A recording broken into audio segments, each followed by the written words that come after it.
अब आज के सेशन में हम लोग स्टार्ट करेंगे। आपका लिखा है question, which of the following isoelectronic species that is have same number of electron. Almost एक आपका डेफिनेशन भी दे ही दिया है। डेफिनेशन दे दिया क्या कि आइसो इलेक्ट्रॉनिक्स बोल दिया और फिर बता रहा है that is those have the same number of electron. तो ये या तो यही पूछ लेता है ना तो यही पूछ लेता है। ठीक है, चलिए कोई बात नहीं। अगर हम लोग यहाँ पे इलेक्ट्रॉन की बात करें तो इसके पास होता है 11 इलेक्ट्रॉन। सोडियम के पास कितने इलेक्ट्रॉन?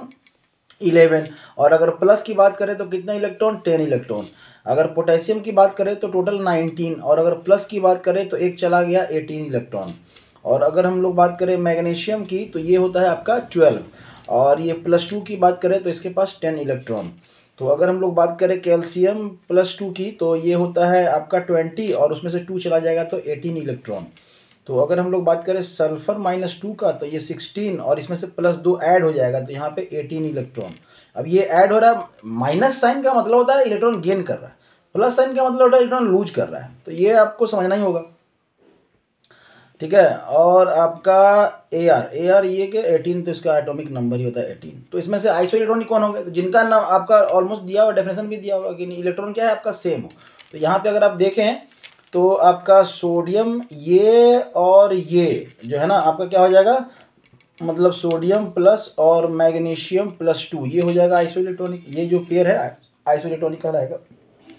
और उसके बाद आपका पोटेशियम प्लस और फिर आपका कैल्शियम +2 और सल्फर -2 और आर्गन, और ये जो है चारों ये क्या कहलाएंगे आपके आइसो इलेक्ट्रॉनिक स्पेसिस कहलाएंगे। समझ में आ रहा है? तो मतलब कहने का मतलब कि है कि ये आसान हो गया। और यहाँ से क्वेश्चन आपको पूछता है, अब यहाँ से क्या क्या आपको तैयार करना है?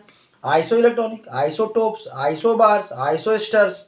ठीक है, तो ये इतना अगर कर लिए तो आपका लगभग जो है ना आपको सब हो जाएगा। इतना पूछा, इससे पिछले साल एक क्वेश्चन आया था आइसोटोप से। इस बार तो अभी तक देखने को नहीं मिला, मेंस का जो कोई पेपर हुआ उसमें देखने को नहीं मिला कि आइसोटोप से क्वेश्चन पूछा है। लेकिन पिछले साल एक पूछा गया था, नीट में भी पूछा गया था। तो आइसो इलेक्ट्रॉनिक्स से तो क्वेश्चन पूछा ही है, इसमें तो नो डाउट। तो यहाँ से आपको क्वेश्चन पूछेगा ही पूछेगा। नेक्स्ट सेशन में जो है ना आप तैयारी कर रहे हैं तब है यहाँ पे लिख रहा है मास दिया हुआ है। इलेक्ट्रॉन का क्या दिया हुआ है? मास दिया हुआ है। ठीक है, इलेक्ट्रॉन का मास दिया हुआ है। और क्या दिया हुआ है? इफ काइनेटिक एनर्जी दिया हुआ है। और तब आपको वेवलेंथ निकालना है। ठीक है, काइनेटिक एनर्जी दिया हुआ है, मास दिया हुआ है। ध्यान दीजिएगा यहाँ पे जो है आपका lambda is equal to h/√2m into kinetic energy. या तो ये फार्मूला यूज कर लीजिए, ऑलमोस्ट प्लांक्स कांस्टेंट आपको पता है, मास आपको इलेक्ट्रॉन का दिया हुआ है, काइनेटिक एनर्जी आपको यहाँ पे दिया हुआ है। तो आप यहाँ से निकाल सकते हैं, या आपके पास तरीका है कि आप काइनेटिक एनर्जी निकाल लें। अगर काइनेटिक एनर्जी निकालेंगे तो 12mv² करेंगे। काइनेटिक एनर्जी आपको दिया हुआ है हाफ, तो ये है, मास दिया हुआ है तो v निकाल लीजिए। अब जब v निकाल लीजिएगा तब वहाँ से आप पुट कीजिएगा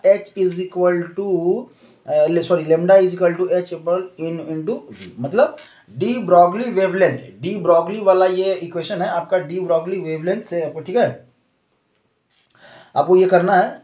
ये गंदगी आ गया था ना, इसको साफ कर देता, नहीं तो कड़कड़ कर रहा था। चलिए ठीक, डी ब्रॉगली वेवलेंथ से। तो इसी फार्मूला को हम लोग जाके यहाँ पे ऐसे प्रूफ करते हैं। तो सेम ही चीज़ है, आप जैसे निकाल लीजिए। तो हम लोग को हमें तो लग रहा है कि यही ज़्यादा आसान रहेगा। तो यहाँ पे h का value 0.67 into 10⁻34 upon root under. Root देख के बहुत सारे बच्चे जो है ना डर जाते हैं। अभी आप टेंशन मत लीजिए, आपको बतलाएंगे एक तरीका है जो कि आप रूट वाला क्वेश्चन को आसानी से कर सकते हैं। 2 इंटू मास दिया हुआ है 9.11 इंटू 10⁻31 kg में दिया हुआ, चलिए बढ़िया है। और आपका एनर्जी जूल में ही दिया हुआ है, तो 3 इंटू 10⁻25। अगर इसको हम लोग सॉल्व करें 6.67 इंटू 10⁻34 अपॉन रूट अंडर आपका 2 तो रहेगा ही, 9.1 रहने दीजिए और 3 रहने दीजिए, इंटू ये भी माइनस और ये भी माइनस, दोनों क्या हो जाएगा? प्लस हो जाएगा। तो आपका 6 और 2 और 3 कितना जाएगा? 5, 56 -56। अब -56 है तो ये तो निकल जाएगा रूट से, कितना निकल जाएगा? जस्ट इसका हाफ होके।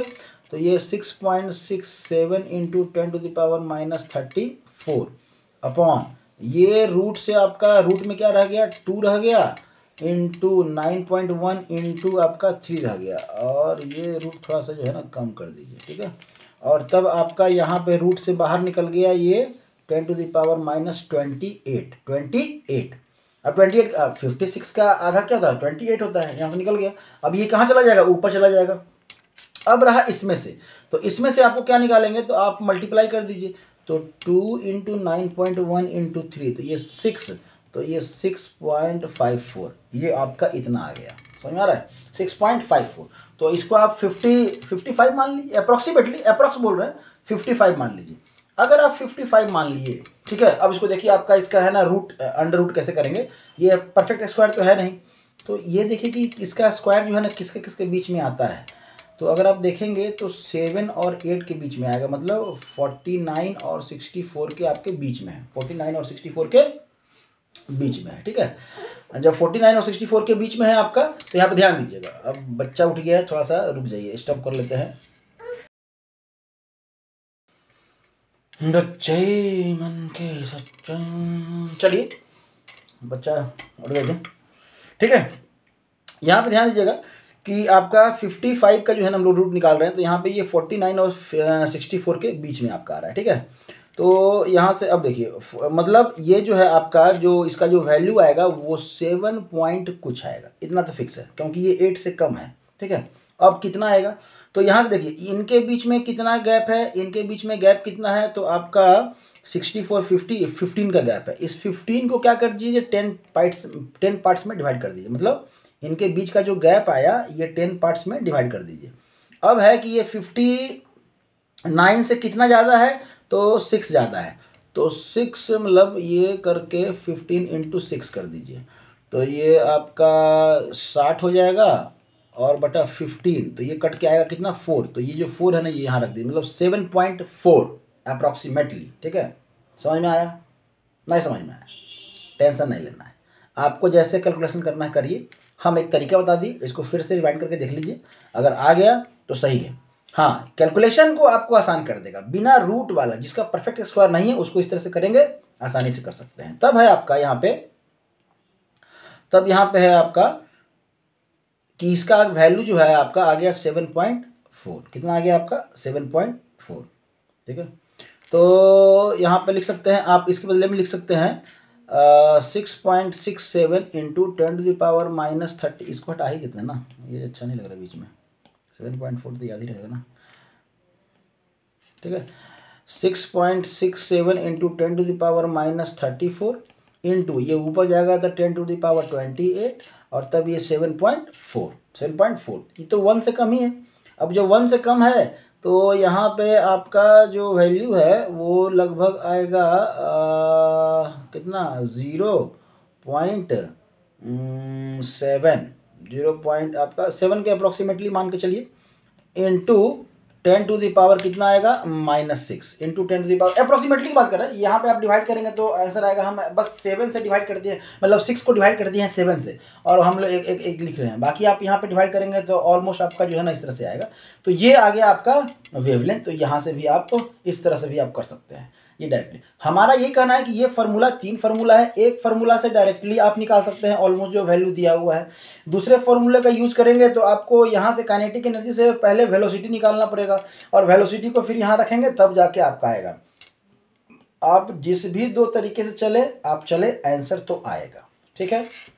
चलिए, तब है यहाँ पे, अब हम अगर देखें यहाँ पे एक क्वेश्चन और था, हम देखे थे, इधर से कर लिए हैं, अच्छा इधर तो हो गया है, ये वाला क्वेश्चन करेंगे। ये एक और देखे थे, यहाँ पे लिखा है wavelength of light emitted when the electron in a hydrogen atom undergoes a transition from n energy level with n equal to 4 to n equal to 2।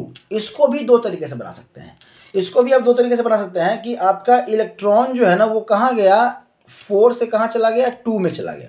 तो सबसे पहले इसका एनर्जी निकालिए, फिर इसका एनर्जी निकालिए, इन दोनों को क्या कर दीजिए माइनस करके एक एनर्जी आएगा, और तब आप hc अपॉन लेमडा यहाँ से आप निकाल सकते हैं वैल्यू, इस लेमडा का वैल्यू निकाल सकते हैं। या अगर आप वेव नंबर का यूज कर लिए, ठीक है, तो यहाँ से आप डायरेक्टली निकाल सकते हैं RH रेडबर्ग कांस्टेंट, और ये 1/n1² माइनस 1/n2², जो कि इस बार आपके मेंस में भी पूछा गया है एक क्वेश्चन आपके रेडबर्ग कांस्टेंट से। इसलिए हम चाहेंगे कि इसी फार्मूले से बनाएं, क्योंकि ये तो ऑलमोस्ट आसान है, ये तो आसानी से भी कर सकते हैं। ये तो एक तरह से यूनिटरी मेथड हो गया ना, कि एक सेल का एनर्जी निकालिए, दूसरे सेल का एनर्जी निकालिए, दोनों को माइनस कीजिए, और फिर जो एनर्जी आया उसको इस फार्मूले पे क्या कर दीजिए, पुट कर दीजिए, लैम्डा यहाँ से निकल जाएगा। तो यहाँ से अगर हम लोग निकालना चाहें तो रेडबर्ग का वैल्यू जो होता है ना 1.097 इंटू 10⁻⁷, और यहाँ पे n1 जो दिया हुआ है, यहाँ पे 4 का स्क्वायर माइनस यहाँ पे कर देंगे आपका n2 दिया हुआ है क्या आपका ये 2 का स्क्वायर, ठीक है। अब जब यहाँ से कर देंगे तो आप आसानी से आप अपना वैल्यू यहाँ पे जाके देख सकते हैं कि कितना आपका एनर्जी आएगा। समझ में आ रहा है? तो इसको बस कैलकुलेशन करना है। मेन चीज क्या है आपका, यहाँ पे रेडबर्ग का जो वैल्यू है ना ये रखने का, और यहाँ से जो वैल्यू आएगा ना वो वेव नंबर का आएगा, वेव नंबर। और वेव नंबर का रिलेशन क्या है आपके लेमडा के साथ, तो 1/λ। तो ये आसानी से आप कैलकुलेट कर सकते हैं। तो यहाँ से वेव नंबर वाले फॉर्मूले को कर लीजिए, क्योंकि इस बार पूछा है, तो हो सकता है आगे भी आने वाले जो सेशन है उसमें भी आपका पूछे, तो ये ध्यान रखिएगा, ठीक है। Thank you.